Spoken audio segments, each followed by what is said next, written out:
Hi dear students, good morning all of you and you are welcome in mathematics class. मेरे प्यारे बच्चों, good morning और आप सबका स्वागत है मैथमेटिक्स क्लास में। आज हम लोग क्लास 10th का चैप्टर 8 इंट्रोडक्शन टू ट्रिग्नोमेट्री शुरू करने जा रहे हैं। आपको बता दें कि मैथमेटिक्स को उसके यूटिलाइजेशन के हिसाब से डिफरेंट पार्ट्स में बांटा गया है, जिसमें अलजेब्रा है, स्टैटिस्टिक्स है, ज्योमेट्री है, कोऑर्डिनेट ज्योमेट्री है और ट्रिग्नोमेट्री। तो ट्रिग्नोमेट्री में हम लोग क्या करते हैं, उस तरह के प्रॉब्लम्स को डिस्कस करते हैं जो ट्रायंगल्स के एंगल और साइड्स के रिलेशनशिप्स में बेस्ड होता है। तो आइए इसको हम लोग डिटेल करते हैं। सबसे पहले यहाँ ध्यान देंगे आप,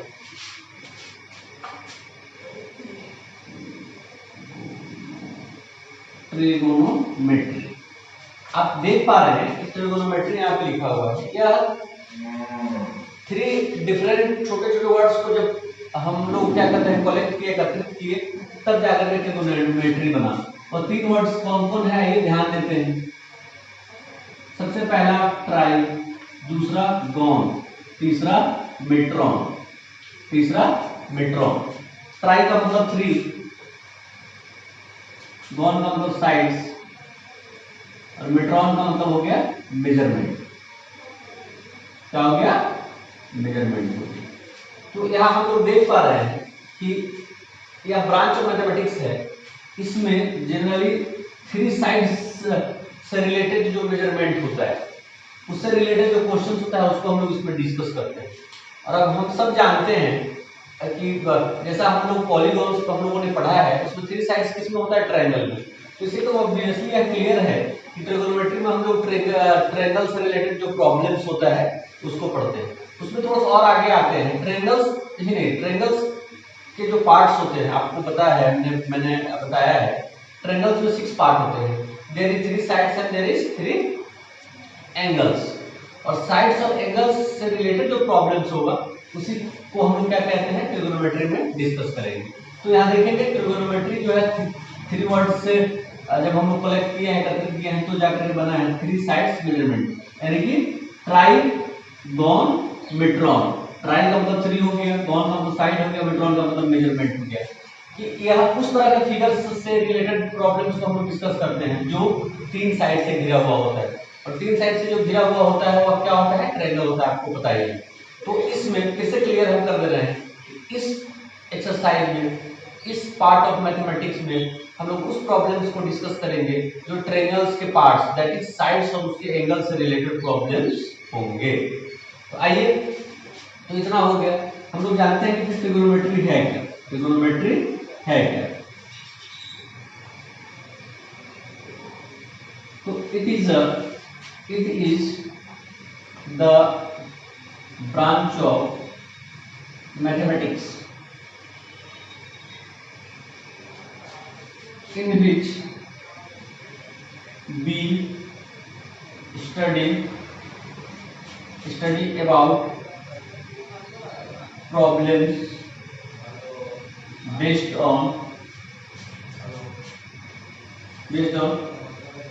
relationships of sides and angles of triangles कहने का मतलब है it is the branch of mathematics. Maths का ऐसा हिस्सा होता है, ऐसा भाग होता है इन विच वी स्टडी अबाउट, जिसमें हम लोग स्टडी करते हैं, पढ़ते हैं problems based on relationships of sides and angles of a triangle, जिसमें इस तरह के प्रॉब्लम्स को हम लोग डिस्कस करते हैं जो साइड्स और एंगल्स के रिलेशनशिप्स पे बेस्ड हो ट्रायंगल्स का। उस तरह के क्वेश्चंस को जब हम पढ़ते हैं तो उसको हम लोग क्या कहते हैं? ट्रिगोनोमेट्री कहते हैं। आइए, अब हम लोग देयर आर 6 ट्रिगोनोमेट्रिकल आइडेंटिटीज है, उसको हम लोग पढ़ते हैं। आइए, जैसा कि जब हम लोग नंबर सिस्टम पढ़ते हैं तो उसमें नंबर्स की जरूरत होती है। जब ज्योमेट्री पढ़ते हैं तो उसका basic terms, point, line segment, इन सब चीजों की जरूरत होती है। उसी आधार पे जब हम लोग ट्रिगोनोमेट्री पढ़ते हैं तो इसका बेसिक जो है टर्म्स है, बेसिक टर्मिनोलॉजी है, इसके आइडेंटिटी है, ट्रिगोनोमेट्रिक रेशियोज है जो 6 है। There are 6 trigonometric ratio, right? There are 6 metric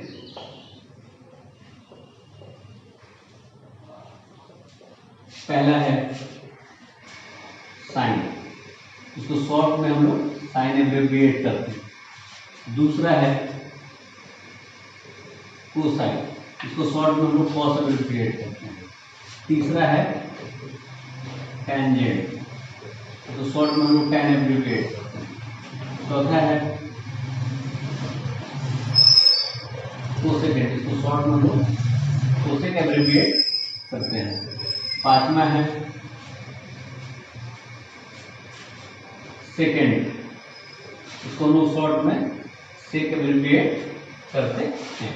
छठा है कोटेंजेंट, इसको हम लोग शॉर्ट में कॉट एब्रिविएट करते हैं। तो ये हम लोगों के 6 ट्रिगोनोमेट्रिक रेशियो और 6 ट्रिगोनोमेट्रिक आइडेंटिटी है। हमारा पूरा जो ट्रिगोनोमेट्री है वह इस पे डिपेंड करता है। हमको बस जितने भी क्वेश्चंस होंगे वह सब इसी के इर्द गिर्द होगा। सारे क्वेश्चन में आपको यही ट्रिगोनोमेट्रिक आइडेंटिटीज की यूटिलिटी आपको नजर आएगी। यह सबका फुल नेम है यहाँ पे। इसको हम लोगों ने एब्रिविएट करके इसको साइन, कोसाइन को कॉस में एब्रिविएट करते हैं, टेंजेंट को टैन में एब्रिविएट करते हैं, कोसेकेंड को कोसेक में, सेकेंड को सेक में और कोटेंजेंट को कॉट में एब्रिविएट करते हैं। आपको यूजुअली यूज जो है यानी एब्रिविएशंस का है, पूरे आपको जब क्वेश्चंस बनाएंगे तो शॉर्ट फॉर्म का एब्रिविएशंस का यूज किया जाता है। तो आइए इसमें जो एक बात और आपको बताना है, हमने जब शुरू किया तो हमने बताया आपको कि इसमें जो क्वेश्चंस होते हैं वो ट्रायंगल से रिलेटेड होते हैं। तो there are different type of triangles बहुत टाइप का होते हैं। लेकिन जब आप being a student of class 10, जब आप 10 के स्टूडेंट हैं तो यहाँ कुछ लिमिटेशंस हैं। इसमें सिर्फ और सिर्फ राइट एंगल ट्रायंगल आप लोगों को पढ़ना है 10 में, बाकी इससे आगे जाने तो और डिफरेंट टाइप ऑफ ट्रायंगल्स को पढ़ना होता है। लेकिन आपके अकॉर्डिंग सिलेबस के हिसाब से हम लोग इसमें सिर्फ राइट एंगल ट्रायंगल को पढ़ेंगे और उसके बारे में जानेंगे और उसके रिलेशनशिप्स को जानेंगे। तो फिर आइए ट्रिगोनोमेट्रिक रेशियोज के फार्मूला क्या है, ट्रायंगल्स कैसे है, उसमें थोड़ा सा हम पहले आपको राइट एंगल ट्रायंगल के बारे में हिंट करें तो फिर हम लोग रेशियोज पे आएंगे। अब हम आपको राइट एंगल ट्रायंगल को यहाँ पे ड्रा करते हैं, फिर वहाँ से कुछ बातें आपको बताते हैं। आप सबको पता होगा, आपने पहले भी पढ़ा है, हम एज ए हिंट फिर से बता दे रहे हैं कि राइट एंगल ट्रायंगल होता है जिसमें एक एंगल 90 डिग्री होता है, एक एंगल 90 डिग्री होता है और बाकी के जो दो एंगल्स होते हैं वो एक्यूट एंगल होते हैं। क्या होते हैं? Acute angle. 90 डिग्री के सामने का जो साइड होता है उसको हाइपोटेनस बोला जाता है, हाइपोटेनस बोला जाता है, जिसको हम लोग एच से डिनोट करते हैं। इसको हम लोग किससे करते हैं डिनोट? एच से डिनोट करते हैं। और इसमें बाकी दो एंगल बच रहा है, जिस एंगल को हम लोग लेते हैं, जिस एंगल को हम लोग रेफरेंस लेते हैं, जिस एंगल को हम लोग मानते हैं, उस एंगल का सामने वाला जो साइड होता है वह परपेंडिकुलर होता है। क्या होता है? परपेंडिकुलर होता है। इसको हम लोग P से डिनोट करते हैं। और जिस एंगल को हम लेते हैं वह एंगल जिससे रिलेटेड होता है, जिससे एलाइड होता है, उसको हम लोग बेस बोलते हैं। क्या बोलते हैं? बेस। इसको हम लोग B से डिनोट करते हैं। क्या करते हैं? B से डिनोट करते हैं। बहुत पहले आपको पता होगा हम लोगों ने पाइथागोरस रूल पढ़ा था। पाइथागोरस रूल को हम लोगों ने पढ़ा था, जिसमें h² = p² + b² होता है। इसमें h, p और b है। इसमें दो अगर मान लेते हैं दिया हो, तीसरा आप निकाल सकते हैं। इस फॉर्मूला का यूज करके आप निकाल सकते हैं। फिर से आप देख लीजिए कि 90 के सामने वाला हाइपोटेनस होता है और जिस एंगल को हम लोग रेफरेंस लेते हैं, जिस एंगल को मानते हैं, उसका सामने वाला परपेंडिकुलर होता है, P से डिनोट करते हैं। और जिसे एलाइड होता है उसको बेस, उसको B बोलते हैं। ठीक है, क्या पाइथागोरस रूल है। और हाइपोटेनस जो होता है वह लॉन्गेस्ट साइड होता है। हाइपोटेनस जो होता है वह लॉन्गेस्ट साइड होता है, longest side of the triangle. Hypotenuse जो होता है longest side of the triangle होता है। तो इतनी बातें हम लोगों ने जाना है राइट एंगल ट्रायंगल के बारे में। अब थोड़ा सा ट्रिगोनोमेट्रिक रेशियोज के बारे में हम लोग आते हैं। सबसे पहला ट्रिगोनोमेट्रिक रेशियो हम लोगों का था साइन का, साइन, और यहाँ पे एंगल थीटा है, इसको थीटा मान लेते हैं। यह ट्रिगोनोमेट्रिक रेशियो जो है, थीटा एंगल है, साइन साइन का मतलब होता है कि इस एंगल, कोई भी ट्रायंगल जो दिया हुआ है उसका एंगल है कोई थीटा, उसका साइन वैल्यू। साइन थीटा का मतलब यहाँ पे साइन और थीटा का प्रोडक्ट नहीं है, साइन और थीटा का प्रोडक्ट यहाँ पे नहीं लिखा हुआ है। यहाँ है कि थीटा जो कोई एंगल है किसी भी ट्रायंगल, उसका साइन वैल्यू क्या हो, उसको यहाँ पे रिफर कर रहा है। तो साइन थीटा का क्या होता है फॉर्मूला, थोड़ा सा ध्यान देंगे। जिस एंगल की बात हम करते हैं उसका opposite side, angle of theta है इसका opposite side, opposite side by hypotenuse, opposite side by hypotenuse. और अपोजिट साइड क्या है यहाँ पे देख पा रहे हैं, ए बी बाई ए सी। और ए बी जो किसी भी एंगल का सामने वाला जो साइड होता है उसका परपेंडिकुलर होता है, वह पी हो जाएगा, और ए सी हाइपोटेनस से तो क्या हो जाएगा, एच हो जाएगा। तो ये साइन थीटा का हो गया। दूसरा कॉस थीटा, यहाँ पे भी वही बात है, कॉस और थीटा का मल्टीप्लिकेशन है, ये प्रोडक्ट नहीं है। यह कोई एंगल थीटा है उसका कॉस वैल्यू की हम लोग बात कर रहे हैं। इसका फॉर्मूला क्या हो जाता है कि adjacent side by hypotenuse, adjacent side by hypotenuse. Adjacent का मतलब होता है कि जो जिस एंगल की बात हम करते हैं उससे जुड़ा हुआ, उससे जुड़ा हुआ, जुड़ा हुआ तो हाइपोटेनस है, लेकिन हाइपोटेनस को ऐसे हम लोग डिस्कस नहीं करते हैं। हाइपोटेनस तो सबसे लॉन्गेस्ट साइड है, बाकी दो परपेंडिकुलर और बेस को लिया जाता है। तो यहाँ पे एडजेसेंट साइड का क्या मतलब हो गया, BC बाई AC, और BC को हम लोग बेस बोलते हैं, बेस बाई हाइपोटेनस, यह होगा। तीसरा होता है tan थीटा। फिर वही बात, tan थीटा है तो प्रोडक्ट नहीं है, थीटा है एंगल, तो उसका tan वैल्यू की बात हम करते हैं। तो यह होता है opposite side by adjacent side, opposite side by adjacent side. और अपोजिट साइड क्या है आप देख ही रहे हैं, AB बाई AC। AB क्या है, P और B। जैसे कि इधर आ गया, अब आइए फोर्थ क्या है हम लोगों का, कोसेक। कोसेक यह जो एक्चुअली साइन का अपोजिट होता है, वाइस वर्सा होता है। तो साइन का अपोजिट होता है तो क्या हम लोग लिख सकते हैं, hypotenuse by opposite side, by opposite side.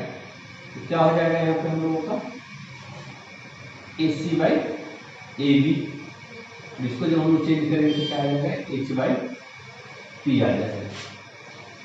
यह कॉसेक थीटा हो गया। उसके बाद सेक होता है, सेक जो होता है वह कॉस का अपोजिट होता है, वाइस अपोजिट होता है।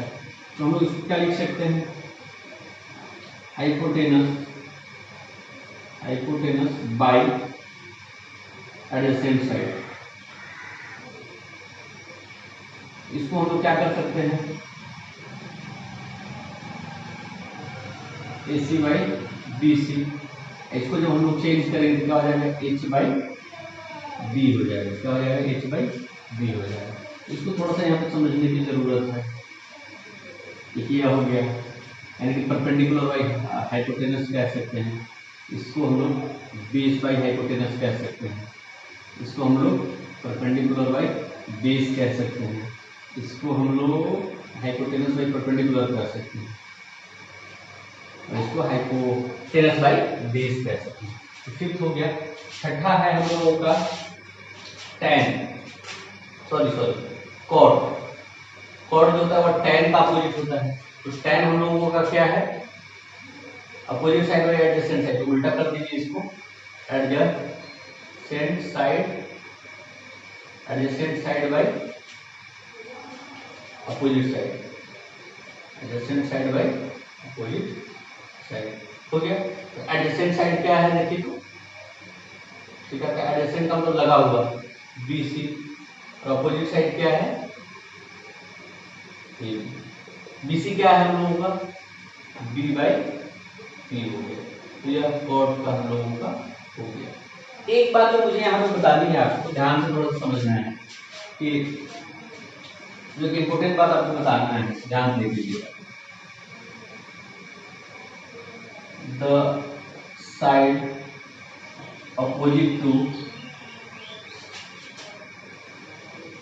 मेंशन्ड एंगल, मेंशन्ड एंगल क्या है? Theta. The side opposite to mentioned angle theta is perpendicular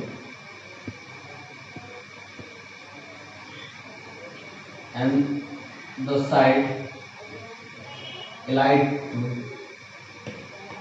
to theta is base। और एक बात और बताई है आपको, ध्यान में जो मैंने बताया था, the side opposite to 90 degree, opposite to 90 degree hypotenuse. तो यह तीनों साइड हो गया। आपको ऐसा नहीं कि जब इसको यहाँ पे इस एंगल को अगर मान लेते हैं थीटा लेंगे तो इसका सामने वाला यह परपेंडिकुलर हो जाएगा और यह जिससे जुड़ा हुआ है वह बेस हो जाएगा। तो यह हम लोगों का रेशियो था, क्या कहते हैं, ट्रिग्नोमेट्रिक रेशियो। कौन सा साइड क्या होता है, अगर 90 का सामने वाला होगा तो हाइपोटेनस हो जाएगा। जो मेंशन्ड एंगल है, मेंशन्ड एंगल यानी कि जिसको हम डिस्कस कर रहे हैं, जो थीटा है, तो थीटा का सामने वाला जो साइड होता है वो परपेंडिकुलर होता है। थीटा जो एंगल किसी से एलाइड है किसी साइड से, उसको बेस बोला जाता है। तो यही है। फिर आइए हम लोग थोड़ा सा और कुछ डिफरेंट बातों को देखते हैं। अभी जितने बातों को बताया गया है उसी से रिलेटेड एक्सरसाइज 8.1 है, तो उसमें कुछ प्रॉब्लम्स है, उसको हम सॉल्व करते हैं। कुछ बातें हैं जो क्लियर होंगी। आइए ध्यान देंगे। आपको find tan p minus cot r निकालना है। आपके पास इन्फॉर्मेशन क्या है? एक ट्रायंगल दिया हुआ है, इसमें PQ 12 सेंटीमीटर है और PR 13 सेंटीमीटर। मैंने एक बात बताया था आपको, जब राइट एंगल ट्रायंगल की बात होती है तो जब दो साइड दिया होता है तीसरा हम निकाल सकते हैं, पाइथागोरस रूल को यूज करके। मैंने बताया है, शुरू में ही बताया है वीडियो में। तो आइए सबसे पहले हम लोग को करना क्या है कि यह 90 के सामने वाला है तो PR हाइपोटेनस हो गया। PR क्या हो गया? हाइपोटेनस हो गया। अब यहाँ पे जब हम P की बात करेंगे, जब हम एंगल P की बात करेंगे तो इसका सामने वाला हाइपोटेनस हो जाएगा, सॉरी परपेंडिकुलर हो जाएगा। जब एंगल R की बात करेंगे तो इसका सामने वाला यह परपेंडिकुलर हो जाएगा। तो यह मैंने आपको लिखा है, उसमें देखेंगे आप कि मेंशन्ड एंगल, जिस एंगल को हम लोग डिस्कस करते हैं उसका सामने वाला परपेंडिकुलर होता है। तो आइए हम लोग के पास PQ कितना है? 12। तो सबसे पहला काम क्या करेंगे? QR हम लोग निकाल लेंगे। क्या करेंगे? QR हम लोग निकाल लेंगे। QR निकालने के लिए क्या करना पड़ेगा हम लोगों को? PR का स्क्वायर माइनस PQ का स्क्वायर, PR का स्क्वायर माइनस PQ का स्क्वायर हम लोग करेंगे। तो आइए ध्यान देंगे, PR क्या है हम लोगों का? 13 का स्क्वायर, PQ क्या है हम लोगों का? 12 का स्क्वायर। 169 माइनस 144, 5 आ गया। क्या आ गया? 5 आ गया। तो अब आइए आपको निकालना क्या है? tan p और cot r। नाउ पहले tan p हम लोग निकालते हैं। तो tan का मैंने क्या बताया है? tan का बताया, आप देखेंगे वीडियो में। tan क्या होता है? Opposite side by adjacent, by adjacent. यहाँ पे एंगल कौन सा है? P। एंगल कौन सा है? P। तो P का अपोजिट कौन हो गया? P का अपोजिट कौन हो गया? QR। क्या हो गया? QR। और हाइपोटेनस तो आप जानते हैं कि चेंज नहीं होता है, हाइपोटेनस रिमेन सेम हमेशा रहता है। तो क्या हो जाएगा? PR हो जाएगा। QR क्या आया हम लोगों का? 5। और PR क्या है हम लोगों का? 13 है। PR क्या है? 13। अब आइए cot r क्या रहा है? cot r निकालेंगे। cot का फॉर्मूला क्या होता है? मैंने बताया था आपको, उल्टा हो जाता है, adjacent by opposite. Adjacent by क्या होता है? अपोजिट हो जाता है। R का एडजेसेंट कौन है? QR है। और इसका हाइपोटेनस तो चेंज नहीं होता है, तो क्या हो जाएगा? PR, that is 5/13। तो आपको निकालना क्या है? tan p minus cot r निकालना। तो tan p का वैल्यू पुट करिए आप, 5/13 माइनस 5/13, दैट इज 0 आंसर। फिर से एक बार समझ लीजिए कि जो एंगल होता है वह बहुत इंपॉर्टेंट रोल प्ले करता है। एंगल का सामने वाला जो साइड होता है वो परपेंडिकुलर होता है। एंगल जिससे एलाइड होता है वह बेस होता है, और जो 90 का सामने वाला होता है हाइपोटेन्यूज होता है, कभी चेंज नहीं होता है। ये क्वेश्चन 2 मैंने बनाया है। आप लोग बाकी जो एक्सरसाइज है तो एक क्वेश्चन मैंने बनाया है, बाकी क्वेश्चन आप लोग बनाएंगे। उसमें 2-3 बातें जो मुझे कहनी है उसका थोड़ा सा ध्यान रखना है आपको। मैंने पहले भी कहा था कि tan थीटा अगर मान लेते हैं यहाँ पे लिखा हुआ है तो tan और थीटा प्रोडक्ट नहीं है, या थीटा कोई एंगल है जिसका tan वैल्यू हमको चाहिए होता है। दूसरा क्या होता है, उसमें थोड़ा सा कॉमन बातें जो ध्यान रखना है। जैसे मान लेते हैं sin थीटा p/h होता है, तो p मान लेते हैं 5 और h 4, ये कभी नहीं हो सकता। इसलिए नहीं हो सकता, ध्यान देंगे, क्योंकि हम लोग जानते हैं कि ये हाइपोटेनस जो होता है longest side of the triangle होता है। तो यहाँ देख रहे हैं परपेंडिकुलर बड़ा हो गया, हाइपोटेनस छोटा होगा, इस तरह के केसेस नहीं हो सकते हैं। और ये या जो साइन जो देख रहे हैं साइन थीटा चाहे कॉस का कोई भी क्या है, रेशियो है, यानी कि यह भी लेंथ है और यह भी लेंथ है, इस लेंथ का क्या होता है, रेशियो होता है। तो जब कभी मान लेते हैं अगर साइन थीटा 5 छोड़ दिया हो तो इसको मानना हो तो p को यानी कि 5k मान लीजिएगा, h को मान लेते हैं सॉरी अगर p/h मान लेते हैं, p/b कहीं अगर 3/4 दिया हो तो जो मानना हो तो p को 3k मान लेंगे और b को 4k मान लेंगे। क्यों? क्योंकि ये रेशियो में हो सकता है कुछ कॉमन इसमें रहा हो जो कट गया हो, उस तरह से इसको हम लोगों को मानना है। तो हमने बताया है आपको ध्यान रखना है कि जैसे ही ट्रायंगल में 2 साइड दिया हो तो तीसरा आप निकाल लेंगे। फिर जो साइन से लेकर के साइन, कॉस, tan, कोसेक, सेक और कॉट का जो हमने फॉर्मूला बताया उसको यूटिलाइज करना है। छोटी छोटी बातों को बढ़िया से देखना है और एक्सरसाइज 8.1 करके आना है। कल एक्सरसाइज 8.1 के कुछ प्रॉब्लम्स को सॉल्व करेंगे हम लोग, फिर आगे प्रोसीड करेंगे। Bye and take care.